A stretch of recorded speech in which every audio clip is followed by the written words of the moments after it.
Estamos muy felices de tenerles nuevamente con nosotros y estamos iniciando en esta oportunidad el tema titulado Los 7 ejércitos de Dios. Salmo 8:5 dice que Dios nos creó a nosotros poco menor que los ángeles. Pero yo quiero que leamos Hebreos 1 y Pablo nos contesta la pregunta si cuando el Hijo de Dios tomó forma humana, cuando se despojó a sí mismo, tomó forma de siervo, hecho semejante a los hombres, y el hombre es menor que los ángeles, ¿cómo quedó el Hijo de Dios respecto a los ángeles? Al hacerse hombre debió quedar ahora por debajo de ellos. Pero miren en sus Biblias qué título tiene Hebreos 1:5. Hebreos 1:5. En mi Biblia el título es El Hijo superior a los ángeles. El Hijo superior a los ángeles. ¿Ya lo tienen? Y dice así, y esto que el apóstol Pablo va a hacer aquí, estos argumentos, tienen que ver inclusive con la pretensión de los ángeles rebeldes, liderados por Lucifer, de pretender llegar a ser como Dios. Y por eso tuvieron que ser, ¿qué? Expulsados. Entonces el Señor dice, Hebreos 1:5 al 9, porque ¿a cuál de los ángeles dijo Dios jamás, mi hijo eres tú, yo te he engendrado hoy? ¿A cuál de los ángeles? Lucifer pretendió eso. Dios le puede decir, oye Lucifer, ¿alguna vez el Padre te dijo a ti, mi hijo eres tú? No, nunca.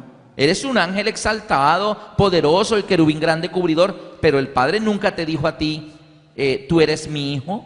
¿Ah? Entonces, ¿de dónde tú sacas tus pretensiones de ser semejante al Altísimo? Cuando Jesús estaba en esta tierra, Él una vez le preguntó a los judíos, a los fariseos, dice, muchas buenas obras he hecho, ¿por cuál de ellas me quieren apedrear? Y los judíos le dijeron, por buena obra no te apedreamos, sino por la blasfemia, porque tú siendo hombre te haces Dios. O sea, para los judíos, ellos no aceptaban que Jesús era Dios hecho hombre, era Dios con nosotros, y que Dios era su propio Padre, y que eso lo ponía en un lugar de igualdad con Dios. Entonces lo querían apedrear, y que eso era una blasfemia. Blasfemia es cuando algo humano ocupa el lugar de Dios. Pero Jesús no estaba haciendo ninguna blasfemia, porque Él realmente es ¿quién? Él realmente era, y es hoy, y lo será por la eternidad, Dios con nosotros. Amén. Entonces aquí la pregunta del Pablo es, porque ¿a cuál de los ángeles dijo Dios jamás, mi hijo eres tú, yo te he engendrado hoy? Y otra vez, yo seré a él padre y él me será a mí hijo. ¿A cuál de los ángeles Dios le dijo alguna vez eso? Pues a ninguno, solo al hijo. En el 6 dice, y otra vez cuando introduce al primogénito en el mundo, dice, ¿quién dice? Dios, el Padre, dice, adórenle todos los ángeles de Dios. Miren la orden que Él dio cuando su Hijo, el gran príncipe del cielo, hijo del Rey celestial, se despoja a sí mismo, dejando la forma que tenía como Dios, y se hace siervo y nace en el pesebre. ¿Qué orden se le dio a los ángeles? Adórenle todos los ángeles de Dios, aunque fuera un bebé. Por eso es que cuando Jesús está en la tierra, y ustedes conocen el pasaje del desierto, la tentación del desierto, ¿recuerdan? Y Jesús ayunó ¿cuántos días? 40 días. Y al final de esos 40 días, como todo ser humano, ¿qué le dio? Una hambre impresionante. Tenía hambre porque es humano, 100% humano. Y tenía tremenda hambre. Ay, ya 40 días y con esa hambre. Entonces le apareció un ángel glorioso, luminoso, poderoso. Y ese ángel se acerca y le dice, si eres hijo de Dios, haz que estas piedras se conviertan en pan. A ver, muéstrame el poder. Yo quiero ver si tienes tanto poder para ver si de verdad eres el Hijo de Dios. Entonces Jesús le dice al ángel, no solo de pan vivirá el hombre, sino de toda palabra que sale de la boca de Dios. Y el ángel no pudo decirle más nada. Y fue haciéndoles otras tentaciones, pero era un ángel de luz. Pero Jesús, llegó el momento en que este ángel le dice al final, dice la Biblia que lo llevó a un monte muy alto y le mostró allá todos los reinos de este mundo, la gloria de ellos. Se los mostró, los distintos reinos, los imperios y su gloria, su brillo, su esplendor.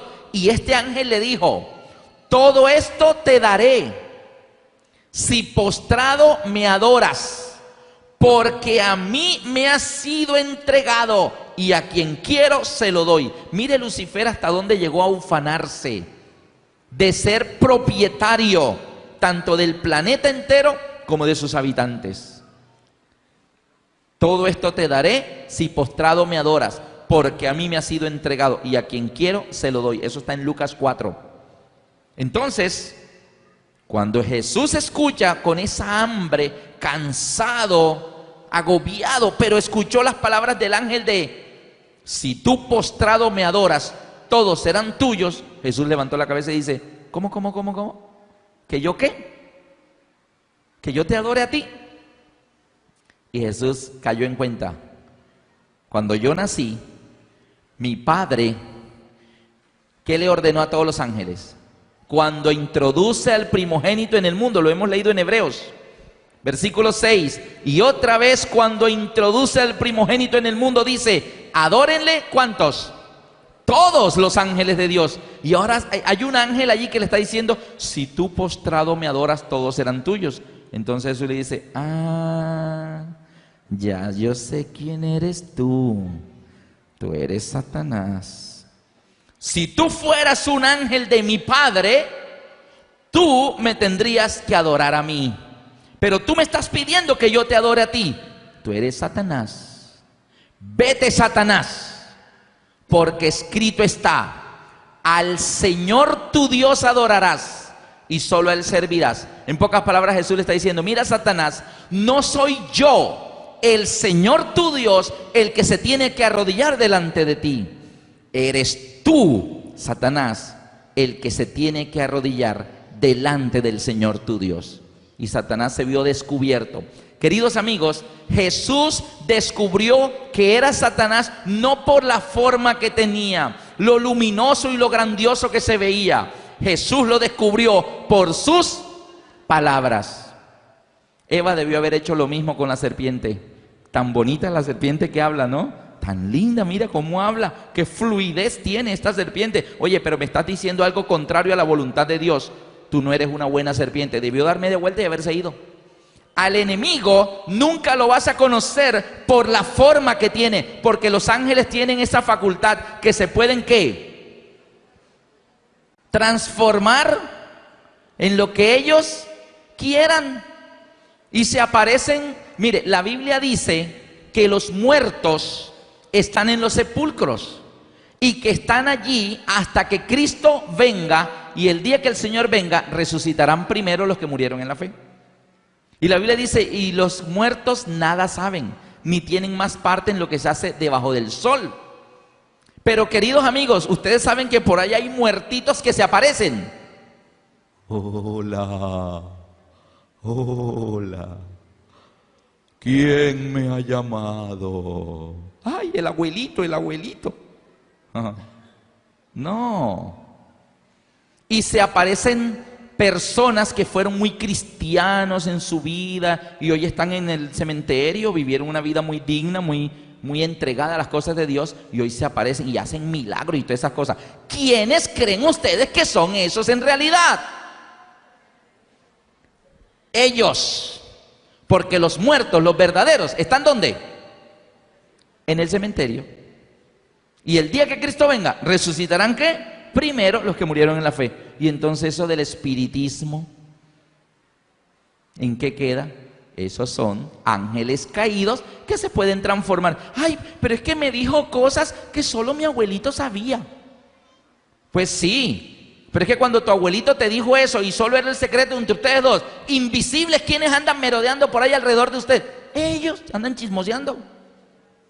¿Y saben dónde el abuelito guardó la plata? Y el abuelito dice, hola, la plata la dejé allá debajo de la piedra que está. Así es. No se dejen engañar. Y cuando hay esas apariciones milagrosas, ¿qué hace la gente? Por no conocer la luz de la palabra de Dios, allá salen a arrodillarse. Y eso es idolatría. Y el Señor dice, no te postrarás ante nada, ni te arrodillarás ante nada. ¿Solo ante quién? Ante tu Dios. Amén. Porque en este mundo hay ángeles que rebeldes, ángeles caídos, demonios. Ahora bien, nota lo que el Señor dice aquí en el 6. La orden que dio a todos los ángeles cuando su hijo nació: adoren todos los ángeles de Dios. El 7. Ciertamente de los ángeles dice: el que hace a sus ángeles espíritus y a sus ministros llama de fuego. Mas del Hijo dice: tu trono, oh Dios. Un momentito. ¿Quién dice eso? Mas del Hijo dice, ¿quién? En el versículo 5 que comenzamos dice: porque a cuál de los ángeles dijo Dios jamás. Entonces en el versículo 8, cuando dice mas del Hijo dice, ¿qué es lo que el Padre dice de su Hijo? Esté aquí o esté aquí o esté aquí. ¿Qué le dice? Tu trono, oh Dios. Miren en sus Biblias si la palabra Dios está en mayúscula o en minúscula. Mas del Hijo dice, tu trono, oh Dios. ¿Cómo está llamando el Padre a su Hijo? ¿Cómo lo está llamando? Dios. Hay algunas personas de algunos grupos religiosos con Biblia en mano y todas esas cosas, que tienen una doctrina que dice: Jesús no es Dios, es un ser creado. Un amigo mío de la universidad una vez me estaba explicando, me dijo: Alberto, es que Jesús no es Dios, es un ser creado. Yo le dije: ¿cómo? No, que sí, porque mira que el único es Jehová y los demás no. Entonces yo le mostré este texto y mira, le dije a mi amigo: mira, perdona, te quiero mucho, eres mi amigo, pero es que mira, aquí dice, más del Hijo dice, tu trono, oh Dios. El Padre mismo dice que su Hijo es Dios. Y tú me estás diciendo que el Hijo no es Dios. Discúlpame, pero no tienes la menor probabilidad de ganarle a Dios. Entre creerte a ti y creerle a Dios, yo en lo personal le creo a Dios. Y si Dios dice que su Hijo es Dios, es Dios. Ahí lo está diciendo. Más del Hijo dice, tu trono, oh Dios. Ahora mire la parte importante que les quiero mostrar. Por el siglo del siglo. Síganme en el versículo 8. Cetro de equidad es el cetro de tu reino. ¿Está hablando de quién? ¿De quién? De su Hijo. Has amado la justicia, cosa que Lucifer no hizo, y aborrecido la maldad, cosa que Lucifer tampoco hizo. Por lo cual te ungió Dios, el Dios tuyo, con óleo de alegría más que a tus, ¿qué palabra usa ahí? Compañeros. ¿Quiénes son los compañeros que el Padre dice que su Hijo tiene? ¿Quiénes son? Los ángeles. Por eso el Hijo tomó forma de un ángel para ser uno con los ángeles. Y dice que en el gran conflicto se ha mantenido fiel a la justicia, a la equidad, a la verdad, al punto que dice que Dios lo ungió, le da un nombre sobre todo nombre, lo exaltó hasta lo sumo. Y dice que lo ungió con óleo de alegría más que a tus compañeros. Miren qué relación quiere Jesús, el Hijo de Dios, Miguel, con los ángeles. ¿Una relación de qué? De compañerismo. Amén. Y cuando Él viene a la tierra, ¿sí?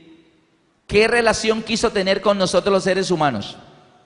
En el Evangelio según San Juan, capítulo 15, versículos 14 y 15, nos dice cuál era la relación que Él quería con nosotros los seres humanos. Juan 15, 14 y 15 dice: vosotros sois ¿mis qué? Mis amigos, si hacéis lo que yo os mando. Así que con los ángeles, ¿qué quiere ser Él? Compañero. Y con nosotros los seres humanos, ¿qué quiere ser Él? Amigo. ¿Motivo para dudar del amor de Dios? No hay. Un Dios así, solo hay uno. Y luego dice más abajito en el 15, ya no os llamaré siervos. Ahorita les explico por qué dijo que no los iba a llamar siervos. Ya no os llamaré siervos, porque el siervo no sabe lo que hace su señor, pero os he llamado amigos, porque os he dado a conocer todas las cosas que oí de mi Padre. ¿Por qué le dijo ya no os llamaré siervos? Porque lo que Cristo logró en la cruz del Calvario, lo que Él logró en la cruz del Calvario, lo encontramos en el libro de Romanos 6:22.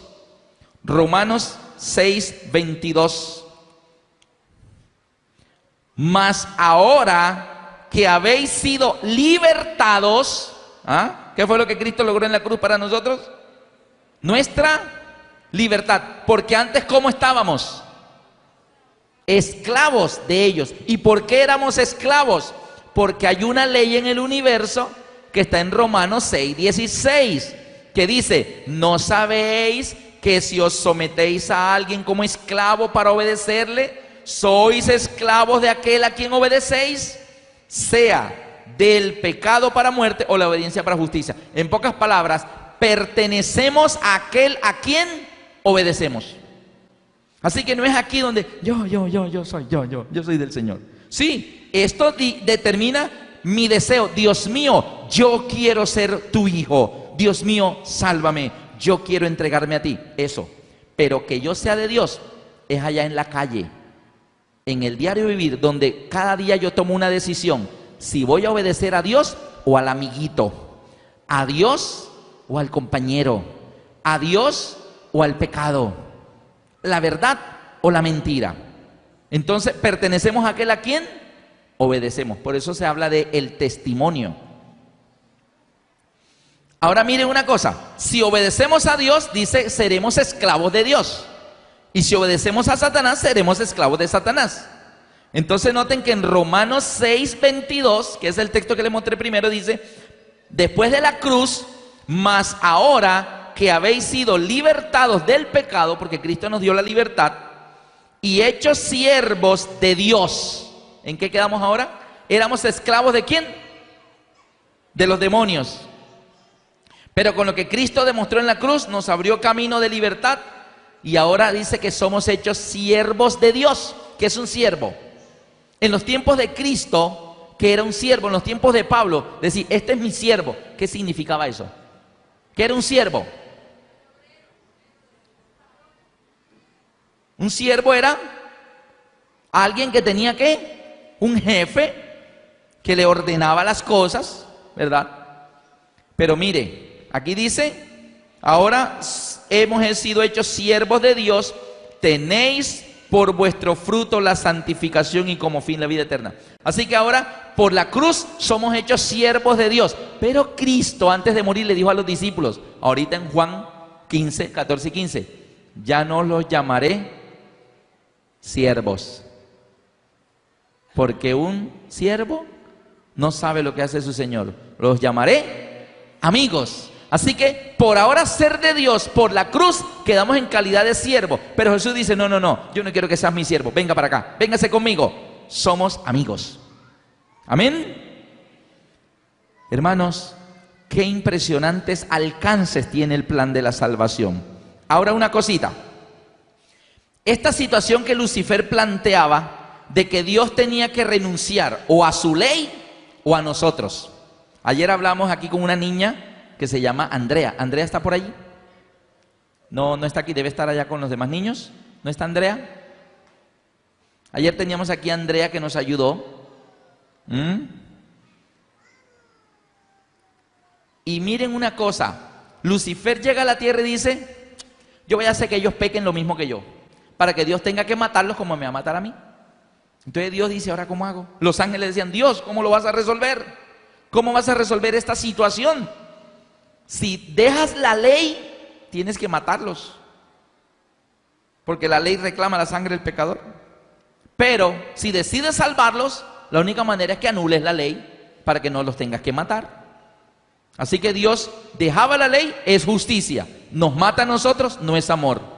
O nos salva a nosotros, es amor. Quitó la ley, no es justicia. Así que Dios, justicia o amor. Pero Cristo hizo las dos cosas.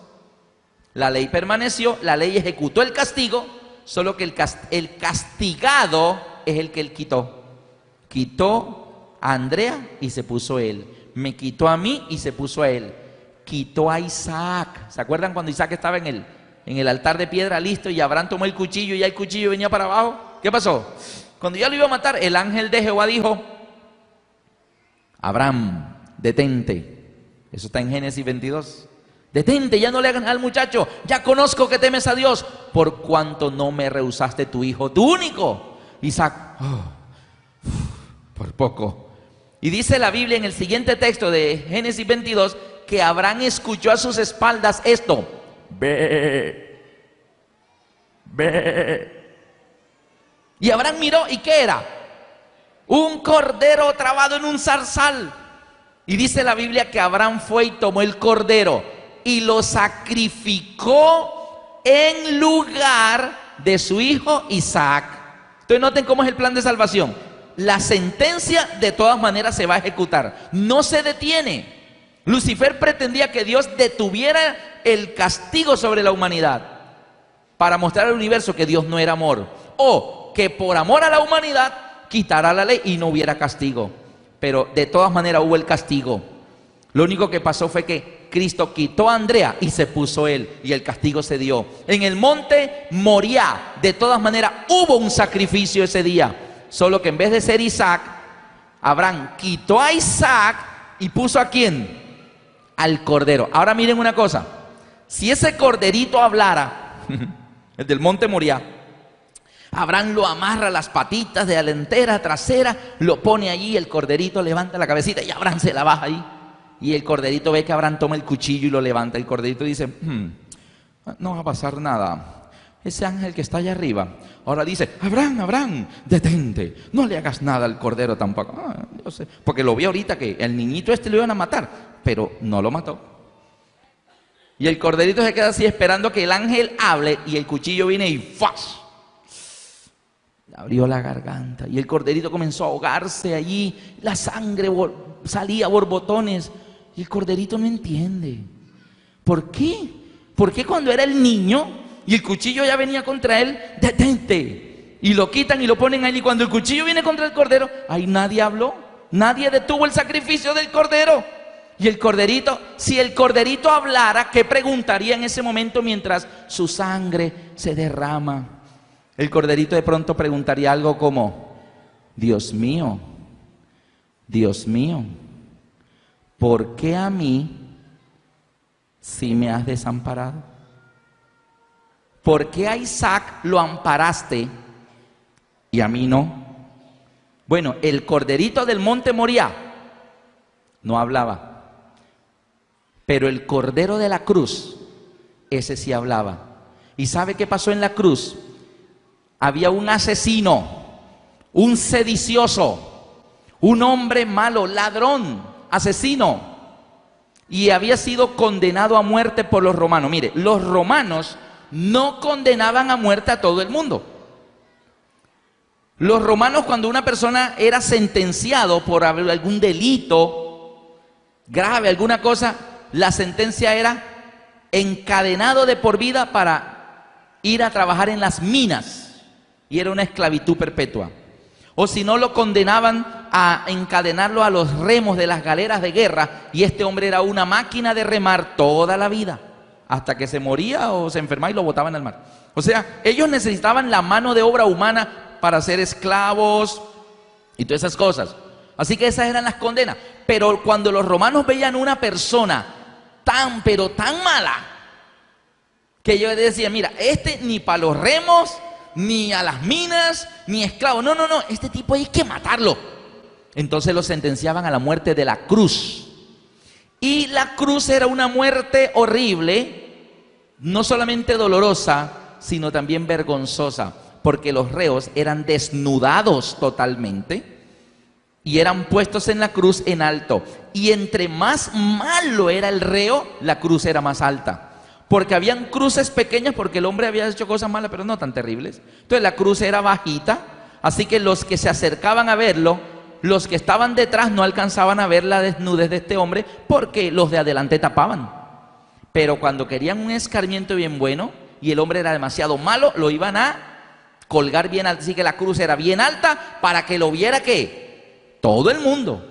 No crean que la cruz de Jesús en el Calvario era la más alta porque, es que como es el Hijo de Dios, entonces la cruz de él es más altita. No, para los romanos él no era el Hijo de Dios. Es más, la cruz no era ni siquiera de Jesús. Aquel ladrón se llamaba ¿cómo? Barrabás. Anoche teníamos era Andrea. Cristo quitó a Andrea y se puso él. Pero en el monte Calvario, ¿a quién quitó? A Barrabás. ¿Barrabás había cometido pecado? ¿Merecía la muerte? Sí. ¿Se acuerdan los dos ladrones que discuten y uno le dice, oye, si de verdad eres el Hijo de Dios, desciende y sálvanos a nosotros? Y el otro ladroncito, el que llaman ladrón bueno, pero miren, no hay ladrón bueno. Él mismo lo reconoce y dice, oye, ¿no temes tú a Dios ni estando en la misma condenación? Nosotros, lo dice el mismo ladrón, nosotros a la verdad merecemos lo que nuestros actos han traído. O sea, el hombre no está diciendo que no es ningún ladrón bueno. Él dice, mira, yo merezco la muerte. Nosotros a la verdad sufrimos lo que merecieron nuestros actos, pero este justo ningún mal ha hecho.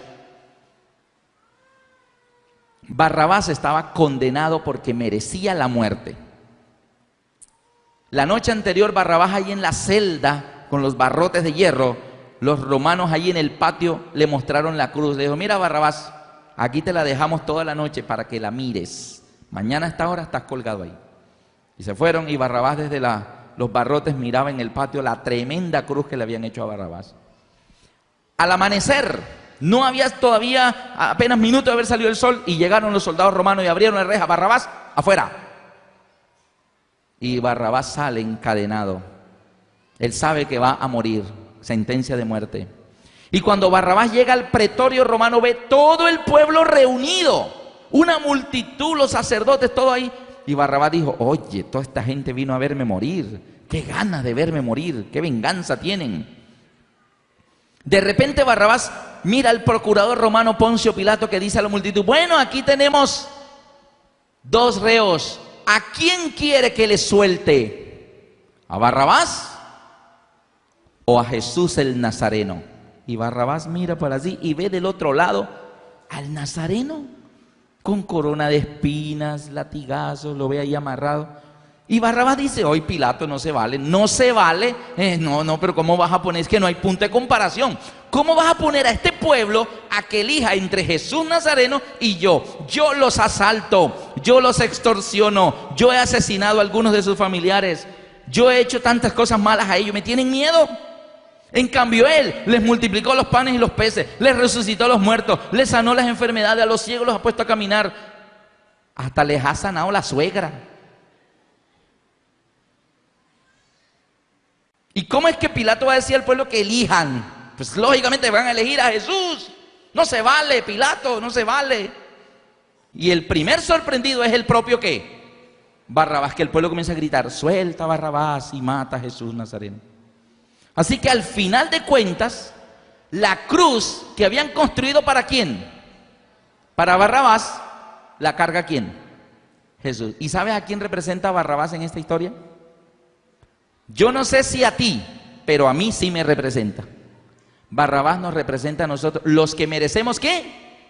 La muerte, porque la paga del pecado es la muerte. Jesús llegó, Isaac iba a morir, quitaron a Isaac y pusieron al cordero. Andrea, el peso de la ley iba a caer sobre ella. Andrea se fue y Jesús se metió en su lugar. Barrabás iba a morir, sacaron a Barrabás y Jesús ocupó su lugar. Eso es lo que significa que Jesús murió por nuestros pecados. Amén. Es importante que entendamos todo esto, cómo funciona el plan de la salvación. Ahora bien, el Cordero de la Cruz, Cristo pronunció estas palabras, Mateo 27:46. Y Jesús dijo, Dios mío, ¿por qué me has desamparado? Esas palabras. Yo le hago una preguntita, ¿ustedes tienen buena memoria? ¿Ustedes recuerdan cuando el ángel de Jehová le apareció a Moisés a Josué, a Gedeón, a Manoa, ¿sí? ¿Quién de estos personajes, hablando con el ángel de Jehová, dijo: ¿dónde están sus maravillas? ¿Dónde están su poder y las cosas que nuestros padres nos han contado? Jehová nos ha desamparado. ¿Quién fue el que le dijo eso al ángel de Jehová? Gedeón. ¿De qué lo acusó? Y dice el siguiente versículo: y mirándolo Jehová le dijo. Cristo. Gedeón le dice a Cristo: Jehová nos ha desamparado. Siglos después, Cristo mismo, el que habló con Gedeón, está en la cruz y grita: Dios mío, ¿por qué me has desamparado? Lo que Gedeón lo había acusado. Cuando Gedeón resucite y estemos con los redimidos, Gedeón no vivió para ver la crucifixión, pero cuando vea la crucifixión va a buscar a Cristo y le va a decir: Jesús, ven acá. Tú eras el ángel de Jehová que habló conmigo aquella vez. ¿Te acuerdas cuando el trigo y eso? Sí. ¿Tú te acuerdas que yo te dije que tú nos habías desamparado? Sí, me acuerdo. Perdóname, porque ahora que vi lo que pasó siglos después de mi muerte y cómo tú moriste por mí en la cruz y tú fuiste desamparado, perdóname, Jesús, por haberte dicho eso. Yo no sabía. Por eso es que Jesús desde la cruz decía: Padre, perdónalos. No tienen ni idea de lo que está pasando aquí.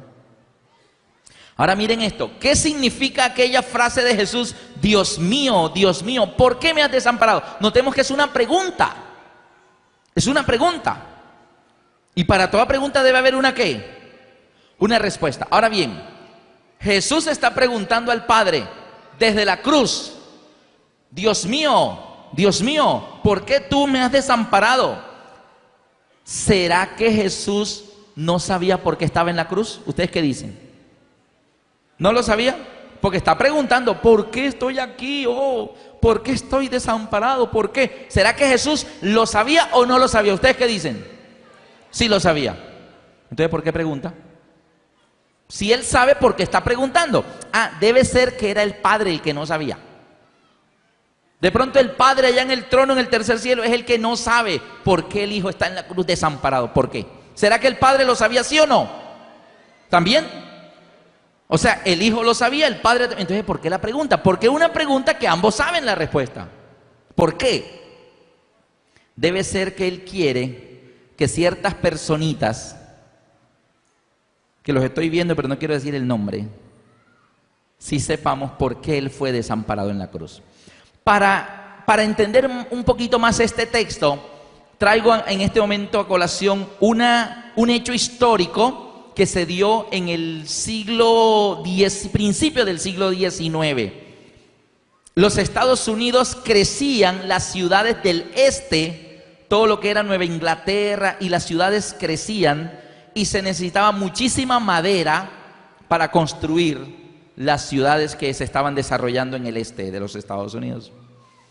El tren o el ferrocarril que venía de San Francisco y cruzaba todo Estados Unidos de oeste a este, ¿verdad? Tenía que cruzar por muchos parajes y había una parte donde la empresa de ferrocarriles construyó un puente para este ferrocarril sobre el río Mississippi. Un leñador fue contratado por la empresa de ferrocarriles para trabajar allí junto al puente, porque el puente era un puente bajo, pero por debajo del río los vapores con unas gigantescas ruedas se impulsaban y unas chimeneas altas eran a vapor. Y estos barcos empujaban grandes cantidades o remolcaban grandes cantidades de madera que bajaban de las montañas y que eran llevadas hacia el este de los Estados Unidos para construir las ciudades. Entonces el puente allí tuvieron que construir un puente que fuera levadizo. Entonces el trabajo para el cual fue contratado este leñador era estar en una caseta de madera donde había una palanca. El trabajo de él era accionar la palanca y el puente se abría así en dos.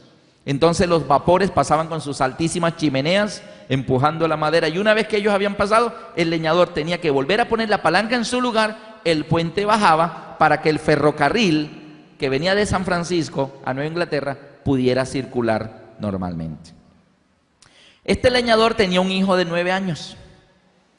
Su niño de 9 años siempre le decía: papá, llévame a tu trabajo, papi, llévame contigo. El hombre pasaba horas y horas durante el día ya esperando que pasara el vapor, movía la palanca. Venía el tren, movía la palanca, ese era su trabajo.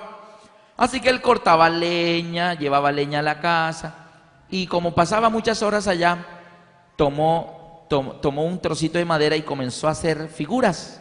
Y le construyó un pequeño velero, un pequeño barquito a su hijito de 9 años. Se lo llevó pintadito, fue una grata sorpresa. Y cuando el niño vio su barco, lo primero que dijo: papá, tengo que llevarlo al río. ¿Cuándo me llevas? Así que el niño insistía en que el papá lo llevara al río a su trabajo. Dijo: ok, vas conmigo el domingo. El domingo el niño madrugó, se alistó y fue con el papá al río. Él quería meter su barquito al agua.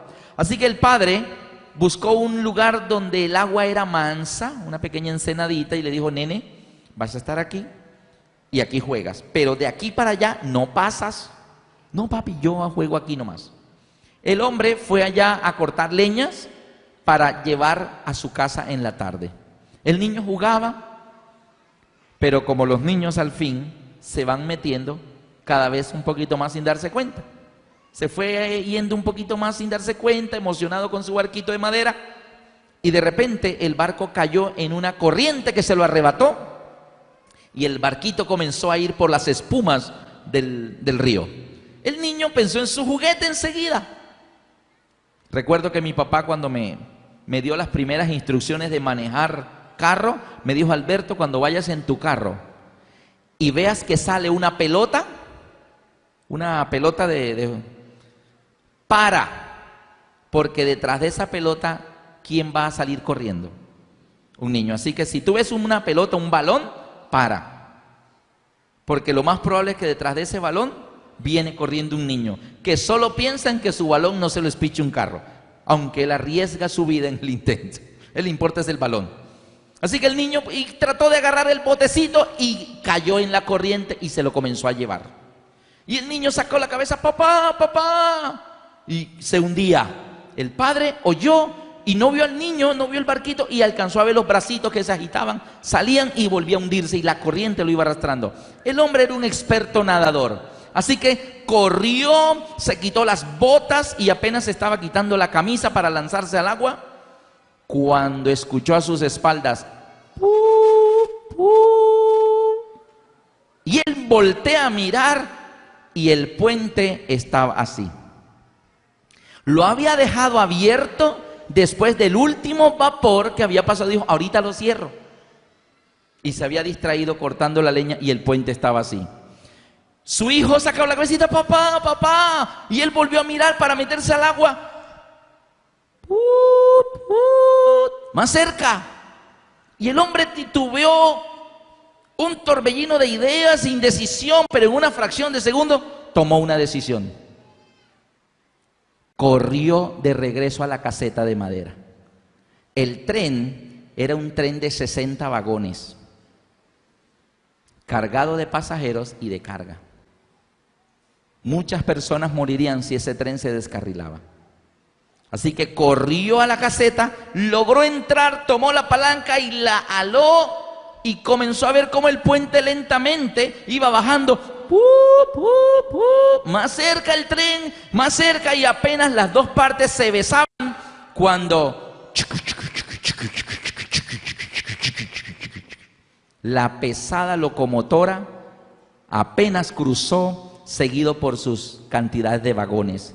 Y el hombre, estupefacto, viendo como que con la palanca sostenía el tren, vio las caras de los pasajeros por la ventana de los vagones que señalaban al río mirando el paisaje.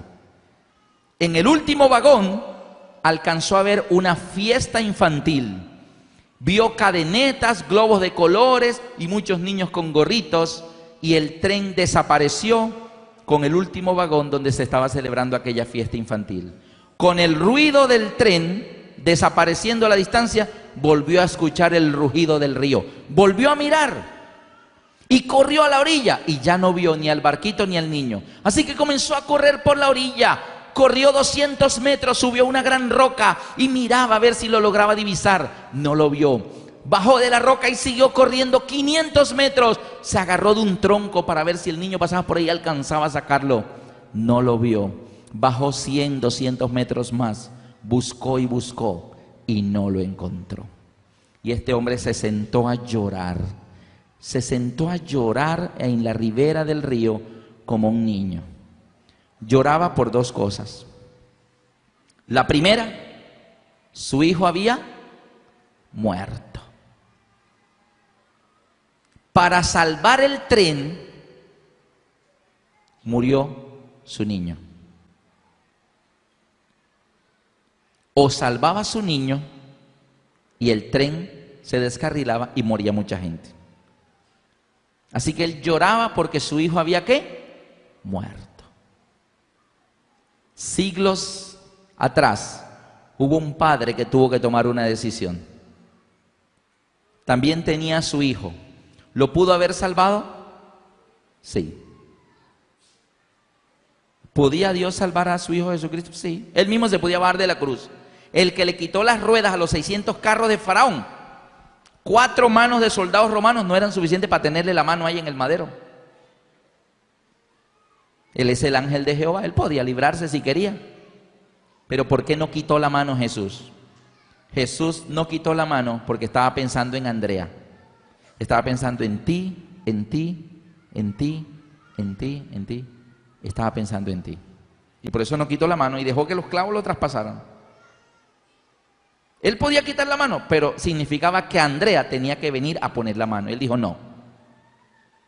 De tal manera amó Dios a cada uno de nosotros que dio a su Hijo unigénito, al único, para que todo aquel, para que si Andrea cree en Él, si tú crees en Él, no te tengas que morir, no te pierdas, sino que tú tengas ¿qué? Vida eterna. ¿Quieren ir? ¿O lo están pensando? ¿Ustedes creen que yo les estoy hablando de religión? ¿Ustedes creen que esto es religión? Esto no es religión. Esto es tu vida y la mía. Esto es la vida misma. Y esto no es un juego. Es la salvación. Estos ejércitos son muy malos y buscan que nosotros no sobrevivamos. Pero Él dijo, mi hijo, por ellos. El hombre lloraba por dos cosas, les dije una. Porque su hijo había muerto para salvarlos del tren. Pero la segunda causa por la que el leñador lloraba era que su hijo había muerto para salvar todas esas vidas. Y esa gente iba viajando sin siquiera saberlo. Los niños del último vagón de la fiesta infantil estaban comiendo torta, ignorando que mientras ellos pasaban seguros por el puente, pasaban por encima de la muerte que estaba allá abajo. Pero para ellos pasar por ese puente, otro niño estaba muriendo mientras ellos pasaban seguros. Usted y yo, queridos amigos, somos la última generación de este mundo. Somos el último vagón. Somos el vagón de la fiesta. Y hemos pasado por 2000 años de historia y muchos de nosotros, y yo tampoco lo sabía. Yo les contaba anoche que a los 17 años en el colegio me enteré. Viví 17 años sin saber que yo estaba vivo porque hubo alguien que dio su vida por mí. Cristo mi Salvador. Amén. Ahora bien, lástima que no tenemos a Andrea aquí. Tenemos otro niño voluntario, ven acá. Un varón. Imagínate algo. Hay un texto en la Biblia que dice en 1 Corintios 6, 19 y 20: ¿O ignoráis que vuestro cuerpo es templo del Espíritu Santo, el cual está en vosotros, el cual tenéis de Dios, y que no sois vuestros? ¿Qué está diciendo Pablo aquí? Que nosotros no somos de nosotros. ¿Por qué nosotros no somos de nosotros? O sea, yo no soy mío. Alguna gente dice, Mi vida es mía y yo hago con ella lo que quiera. ¿Han escuchado eso? Pues déjame decirte que la Biblia dice que tú no eres tuyo. ¿Ah? Primero, cuando éramos esclavos de Satanás, no éramos de nosotros, él era el dueño y nosotros esclavos. Pero vino alguien a salvarnos, dio su vida por nosotros y ahora la Biblia nos dice, no sois vuestros. Versículo 20, porque habéis sido comprados por precio. Amén. Entonces aquí tengo a Jimmy que tiene 12 años. Como es un niño, debe ser más barato. Porque la Biblia dice que fuimos comprados ¿por qué? Por precio. Y cuando se dice precio, significa un valor específico. Entonces, en el cielo, Jimmy, quédate allí. En el cielo miran hacia la tierra y miran a Jimmy. Mira, ya está Jimmy. ¿Cuántos años tiene? 12 años. Vamos a rescatarlo. Y el cielo traza un plan de salvación para salvar a Jimmy. Jimmy eres tú y soy yo. Tengo a Jimmy solo como ejemplo. ¿Está bien? Entonces el cielo dice, bueno, vamos a salvarlo. Entonces, ¿cuánto piden por él? Entonces viene a establecerse un ¿qué? Un precio. Por ejemplo, voy a comprar un par de zapatos negros. ¿Cuánto valen? ¿Cuánto valen? ¿Cuánto? 50,000 pesos. Si yo digo, tengo 10, ¿me lo dan? No, ¿el valor qué? 50,000, ¿sí o no? Pero si voy a comprar un computador, ¿me lo dan por 50,000?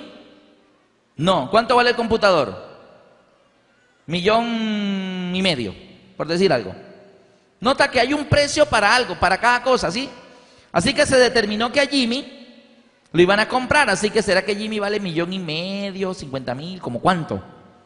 Pero ¿quién era el dueño? ¿Quién lo tenía cogido? Este es mío. ¿Quién? Satanás. Entonces el cielo dice, ok, vamos a comprar, porque dice que fuimos comprados por precio. Entonces le dice, ok, te doy por Jimmy todos los ángeles y la mitad de los serafines. Y Lucifer dijo, no hay negocio. Jimmy es mío. Ok, te doy todos los ángeles, todos los serafines, todos los querubines. No, no hay negocio. Oye, pero estás como pidiendo mucho. Ok, te doy 1,000 galaxias. Todos los ángeles, todos los serafines, los querubines. No. Y así en ese, buscando el precio para comprar a Jimmy, que es de 12 años, se determinó cuando el cielo dijo, ok, te doy mi hijo. Digo, ese sí, échelo para acá. Te doy a Miguel. Claro, ese es el que yo quiero. Suéltelo, mándelo. Mándelo y le dejo a Jimmy libre. Y Miguel vino a la tierra a buscar a Jimmy. Porque el Hijo del Hombre vino a buscar y a salvar lo que se había perdido. Y vino a buscar a Jimmy, él siendo el precio. ¿Tienes cuántos años, Jimmy? 12. 12 añitos. Cuando Jesús tuvo 12 años, lo llevaron al templo. ¿Y qué pasó en el templo de Jesús a los 12 años? ¿Ah? ¿Qué le pasó? Eso está en Lucas 2, 48 y 49. Se perdió. Y duraron 3 días buscándolo, así en la edad de Jimmy, 12 años. Y la mamá lo encontró al tercer día. Con José lo buscaban por toda la ciudad. Y cuando llegan donde lo encontraron, ¿dónde fue que lo encontraron? En el parque jugando pelota. No, Jesús no se perdió en el parque, se perdió fue en otro lugar. ¿En qué lugar andaba Jesús? En el templo. ¿Y lo encontraron con quiénes? ¿Con otros niños? No, ¿con quiénes? Con los doctores de la ley y los sacerdotes, sentado con ellos, haciéndoles preguntas. Y la mamá le dice, hijo, ¿por qué nos has hecho esto? Te hemos buscado por todas partes. ¿Sabe qué le contestó el niño de 12 años? ¿No sabíais que en los negocios de mi padre me es necesario estar? Y Jesús utilizó la palabra negocio. ¿Cómo así que negocio? Corintios dice que fuimos comprados por precio. Y Jesús dice, en los negocios de mi padre. ¿Qué es un negocio? Una transacción, donde por un precio tú compras. Y Jesús estaba en el templo enterándose cómo era que él iba a lograr rescatar a Jimmy y a Andrea y a ti y a mí. Y miren esto. Él dice, en los negocios de mi padre tengo que estar. ¿Y cuál era el negocio de su padre que el padre lo había mandado a él hacer allá? Le dijo, hijo, ve a ese planeta y haz un negocio. Cómpralo para mí. Cómpramelo, el planeta y a todos los que viven allá. Y el hijo dijo, listo, padre. Y vino. ¿Y qué vino el hijo a hacer a la tierra? Vino de compras. Vino de compras. ¿Y qué vino a comprar? El planeta entero con sus 5 continentes y todos sus habitantes, para que siga siendo cierto de Jehová es la tierra, su plenitud, el mundo y Jimmy y los que en él habitan. Amén. Entonces, ¿cuál fue el precio que se determinó para comprar a Jimmy? Porque fuiste comprado por precio. ¿Y cuál fue ese precio? ¿Quién me dice? ¿Cuál fue? ¿La sangre? O sea que Jesús llegó, puso el brazo, le pusieron ahí una sonda y le sacaron la sangre. Ya, pagó. ¿Será que él dio solo la sangre, los 8 litros de sangre? ¿Eso fue lo que él dio? Él se dio todo. Queridos amigos, miren a Jimmy. Venga, Jimmy. ¿Sabe cuánto le cuesta al cielo, Jimmy? ¿Sabes cuánto le cuestas al cielo tú? Jimmy, ¿tú sabes cuánto tú vales? Oh, eso es infinito. Ah, no tiene precio. No, sí tiene precio. La Biblia dice que fuimos comprados por precio. ¿Cuál es el precio? Jimmy, mírame. Sin temor a equivocarme, te puedo decir, Jimmy, tú vales la vida de un Dios. ¿Cuánto? La vida de un Dios. Tú vales la vida de un Dios. ¿Cuál Dios? ¿El Padre, el Hijo o el Espíritu Santo? El Hijo. Eso tú vales. Jimmy, ¿vales mucho o vales poquito? Mucho. Él vale mucho. Así que Jimmy, nunca vayas por la calle como algunos que cantan o escuchan rancheras y van por la calle con la mano en el bolsillo y que mi vida no vale nada. Mi vida no vale nada. Nunca digas que tu vida no vale nada. Tú vales mucho. Tú vales la vida de un Dios. ¿Cuánto valen ustedes? Ahora una preguntita. ¿Cuánto nos cuesta a nosotros la salvación? Nada, porque es un don gratuito. Somos salvos por gracia. No pagamos nada. Pero hay una cosa. Tenemos la tendencia inconsciente de que como no nos vale nada, menospreciamos. ¿Cierto? Menospreciamos. Nunca confundan gratis con barato. La salvación para ti y para mí es como gratis. Pero gratis no significa barato. El hecho de que tú y yo no pagamos nada no significa que sea barato. Es gratis para ti y para mí. Somos salvos por gracia. Pero, ¿a quién le costó mucho nuestra salvación? Dios dio a su Hijo unigénito, Cristo Jesús. Jimmy, gracias. Puedes volver a tu lugar. Nunca olvides que vales mucho. Así con 12 añitos, tú vales la vida de un Dios. Ahora una cosita, queridos amigos. ¿Están cansados? ¿No? ¿Seguro? Porque el que está de pie soy yo. Miren, vamos a terminar ya. Que si les digo todo hoy no vienen mañana.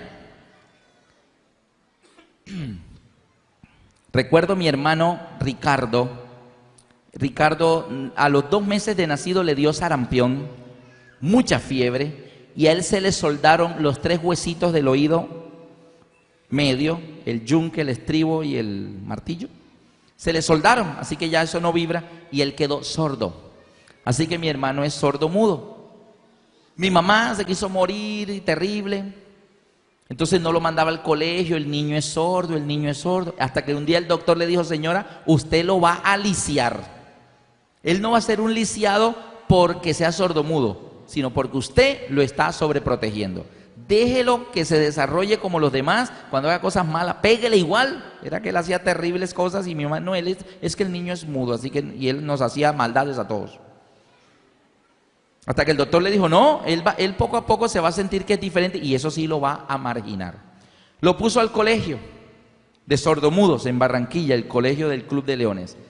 Y una tía que vivía en los Estados Unidos hace mucho tiempo, en ese tiempo no había tantas cosas americanas por aquí en el mercado, así que le trajo de los Estados Unidos un audífono. Y era una cosa que se le ponían aquí, tenía un cablecito y se metió un radiecito aquí, le ponía volumen y ya escuchaba. Ya los gritos de él mismo se los oía, se lo quitaba. Bueno, se fue para el colegio mi hermano Ricardo con su audífono y a los 15 días llegó con el audífono roto. ¿Cómo? ¿Qué pasó? Amigo. ¿Cómo? Mi mamá se puso furiosa, fue al colegio a hablar con la profesora que cómo era posible que le habían dañado el audífono al niño. Mire, esto es costosísimo, se lo trajeron de los Estados Unidos y se lo partieron. Bueno, la profesora dijo, no, yo no vi quién fue. Bueno, vino la tía a los Estados Unidos, el audífono, no, está partido. ¿Cómo? Pero ella fue y averiguó ahí en Barranquilla donde lo podían arreglar, era algo muy sofisticado, lo mandó a arreglar y se lo dejó nuevamente. Mi tía se demoró como 3 meses por acá y mi hermano se fue nuevamente para allá, al colegio, y a los 10 días regresó con el audífono partido. Y mi mamá, ¿qué pasó? Audífono, amigo, ¡pah! Otra vez. Y se va mi mamá para el colegio furiosa y le dice, ¿qué pasó, profesora? Mire, lo volvieron a partir y esto costó mucho. Y la profesora dijo, señora, disculpe, pero esta vez yo lo vi. Él mismo lo partió. Y mi mamá le preguntó, ¿por qué, profesora, te vio que tú lo partiste? Dijo que sí, que era que todos los amigos lo miraban y se burlaban, porque tenía esa cosa aquí puesta y se burlaban de él. Entonces él, para que mi mamá no lo obligara a llevarlo al colegio, él lo partía, para así no llevarlo. Y mi mamá lo regañó y le dijo, pero es que eso, mucha plata, eso es caro. ¿Por qué lo partiste? Eso es muy caro. Y mi hermano dijo, tenía como 7 años. Y dice mi hermano, no importa, tía, papel nuevo. Tranquila, no pasa nada. Tía, papel nuevo. Claro. Él lo vio fácil, ¿no? La tía solamente sacaba el bolígrafo, escribía en un papel, entregaba el papel y se lo daban nuevo. ¿Y qué era ese papel? Un cheque. Así que algo caro, costoso, pero él no lo sabía. Él no sabía qué tan costoso era lo que le estaban dando. ¿Sabe que así sucede con el don de la salvación? Es un don muy grande y nosotros no lo valoramos. Ahora una cosa más. Resulta que en la cruz ocurrieron 3 cosas. Abran sus Biblias en Colosenses 2:15. En la cruz Jesús logró 3 cosas. Y despojando a los principados y a las potestades. Mire quiénes son los principados y las potestades, los rangos más altos de las jerarquías de los ángeles rebeldes. Y despojando a los principados y a las potestades, primera cosa que ocurrió en la cruz, los despojó. Le quitó el título de propiedad que ellos tenían sobre nosotros. Ya tú no le perteneces a ellos, ahora le puedes pertenecer a Dios si tú quieres. Si tú quieres, ahora puedes ser propiedad de Dios. Primera cosa, y despojando a los principados y a las potestades. Segunda cosa, los exhibió públicamente. Y tercera cosa, triunfando sobre ellos en la cruz. ¿Cómo así, queridos amigos, que los exhibió públicamente? Ustedes recuerdan que, mire, a Lucifer en la rebelión del cielo lo botaron. Y él luego vino y se apoderó de la tierra. ¿Eso está claro? Pero la Biblia dice que aún él, estando en rebelión, podía entrar al tercer cielo, ¿sí o no? Lucifer, aún ya cuando lo habían expulsado, él volvía acá y asistía a reuniones acá. Sí, la Biblia dice en Job 1:6 que un día vinieron a presentarse delante de Dios todos los hijos de Dios, y vino también Satanás. Así que él, aunque ya no vivía allá, pero allá se metía, y allá hablaba y acusaba a Dios, y Dios no le negaba la entrada. Pero ¿qué pasaba? Era que él, las acusaciones que tenía, note que Job es antes de que Jesús viniera a la tierra. Entonces, como no estaba totalmente desenmascarado ante el universo, ante los mundos y las galaxias que no han caído en pecado, y los ángeles, Dios lo dejaba entrar. Pero en la cruz lo desenmascaró. ¿Cómo? Lo exhibió públicamente. ¿Alguna vez a ustedes lo han exhibido? Eso es feo, ¿cierto? ¿Qué significa lo han exhibido? ¿Cómo Jesús lo exhibió? Les voy a poner un ejemplo. Yo era capellán del Colegio Adventista del Carmen de Bolívar por 3 años.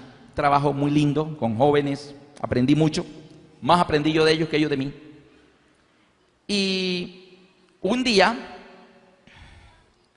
entra una madre de familia. La jornada del bachillerato era en la tarde de 2:45 a 6. Y eso como a las 3 y algo de la tarde viene la señora Cecilia, una señora que no era adventista, pero tenía sus 5 hijos en el colegio, amaba mucho nuestro colegio, le gustaba mucho la educación cristiana y tenía sus 5 hijos allá. Y viene entrando por la sala de profesores para la cancha donde estaban los salones de clase y venía con una cara de pistola, furiosa.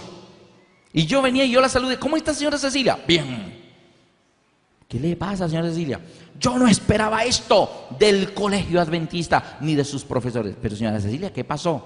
Me dice, lo que pasa es que mi hija de 9º grado me ha dicho que su profesor de matemáticas la odia. Mami, el profesor de matemáticas me odia. Todos los compañeros le dicen, profesor, ¿me puede repetir la explicación? Sí, se la repito. Y yo le digo, profesor, ¿me puede repetir? No, no le repito nada. Me odia, mamá, me odia. Me va a hacer perder el año. Y otra vez le digo, le dicen los compañeros, profesor, no entendí. ¿Cómo no le repite? Y yo le digo, profesor, no me repite la explicación. Así que yo vengo a hablar con ese señor. Y yo le dije, mira, no puedes ir allá porque están en clase. Yo decía, o sea, yo no puedo permitir que una madre de familia insulte al profesor delante de los alumnos. Venía muy furiosa y por las razones que ella daba, pues tenía razón. Pero yo decía, aquí hay algo raro. Así que le dije, ¿por qué no me espera aquí en la sala de profesores? Yo voy, lo busco y lo traigo y arreglamos acá. Bueno, está bien, se sentó. Fui, busqué en todos los salones de clase y lo encontré dictando la clase de matemática en un salón. Profe, mire, lo necesito en la sala de profesores. Y me dijo, profe, ya en 10 minutos termina la clase y viene el recreo. ¿Me espera? Ah, bueno, listo, lo espero. Llegué a la sala de profesores con la señora y me acordé que los alumnos tenían la costumbre de en el recreo meterse a la sala de profesores a hablar con los profesores. Dije, aquí igual lo va a exhibir delante de los alumnos. Así que yo me fui y le dije, ¿sabe qué? ¿Por qué no vamos a mi oficina? La consejería. Y ahí en privado hablamos, así que la convencí. Y cuando yo fui abriendo la puerta de la consejería, mi oficina solamente tenía mi silla, un escritorio, 2 sillas y una biblioteca. Y yo vi que detrás de mi silla en la pared había unas claraboyas, le llaman acá, calados, ¿sí? Así, arriba. Y se me ocurrió una idea loca, una idea chiflis. Porque caí en cuenta que por esos calados la pared separaba el salón de clases donde estaba el profesor dictando la clase, casualmente el de su hija. ¿Y sabe qué le dije? Señora Cecilia, ¿por qué no se sube aquí? Y mira, ahí está su hija oyendo la clase, está el profesor dictando la clase. Y la señora ni corta ni perezosa se fue subiendo. Y yo le tenía la silla para que no se cayera y la señora se puso a mirar así. Miró como por unos 2 minutos. Mientras yo tenía la silla, miré para atrás. Oh, la puerta la dejé abierta. ¿Qué tal que pase la rectora? Dirá, estos métodos académicos, ¿usted dónde los aprendió? Yo ahí teniendo a la señora asomada así mirando. Miró como por unos 2 minutos. Yo escuchaba la voz del profesor dictando ecuaciones y todas esas cosas. Cuando se bajó, limpió mi silla, la entró y va saliendo y me dice, hasta luego, profesor Lascarro, discúlpeme por haberlo molestado, me voy. Y le dije, no se vaya, espere. Y sonó el timbre, ya viene el profesor, no se vaya, no va a hablar con él. Y la señora Cecilia me dijo, ya no tengo nada que hablar con él, déjela que llegue a la casa para que vea. Mire, eso hace más o menos unos 14 años que sucedió. Y todavía yo hoy no sé lo que ella vio. Lo que yo sí recuerdo es que yo a su hija también le daba clases. Y ella es de las alumnas, era de las alumnas que mientras el profesor dictaba y llenaba el tablero de ecuaciones, ella le hacía un peinado exótico a una compañera. O leía una revista, o se limaba las uñas. Claro, cualquier alumno que estaba haciendo las tareas, profesor, me repite, el profesor le repetía. Pero el profesor viéndola a ella ahí totalmente ausente, y le decía, profe, me repite. El profesor decía que no le iba a repetir nada. Esta joven acusaba a su colegio y a su profesor de matemáticas delante de su mamá de ser injusto y de odiarla. Pero esta alumna nunca se imaginó que iba a ser vista en vivo y en directo por su propia mamá en el salón de clases. Ya entendemos cómo fue que Jesús exhibió a Lucifer y a sus ángeles caídos. Ese día de la cruz Jesús no se defendió. Jesús se dejó hacer lo que quisieron hacerle, latigazos, corona de espina, lo escupieron, lo golpearon, todo, y él no se defendía. Miguel no se defendía. Y los demonios, ese odio de siglos y siglos acumulado, se saciaron allí en el Hijo de Dios. Y él se dejó hacer todo eso. Pero los ángeles caídos jamás se imaginaron que lo que estaba sucediendo en el Monte Calvario estaba siendo visto en vivo y en directo por millones y millones de galaxias y millones de ángeles que observaban desde arriba. Ese día Lucifer quedó desenmascarado ante el universo. Ya Lucifer intentó volver acá y acá le dijeron, no entras. Nunca pensamos que tú pudieras llegar a ser capaz de lo que hiciste. Si eso le haces al jefe, ¿qué nos harás a nosotros si nos ponemos en tus manos? No te queremos como rey. Y por eso dice Apocalipsis 12, 10 en adelante. Entonces oí una gran voz en el cielo que decía, ahora ha venido la salvación, el poder y el reino de nuestro Dios y la autoridad de su Cristo. Porque ha sido lanzado fuera el acusador de nuestros hermanos, el que los acusaba delante de nuestro Dios día y noche. Lucifer viene, te hace pecar y luego iba ya a poner las quejas de ti. Entonces ahí ya no lo dejaron entrar más porque se dieron cuenta quién era realmente él. Y ellos, o sea ustedes y yo, le han vencido por medio de la sangre del Cordero y de la palabra del testimonio de ellos, y menospreciaron sus vidas hasta la muerte. Por lo cual alegraos cielos y los que moráis en ellos.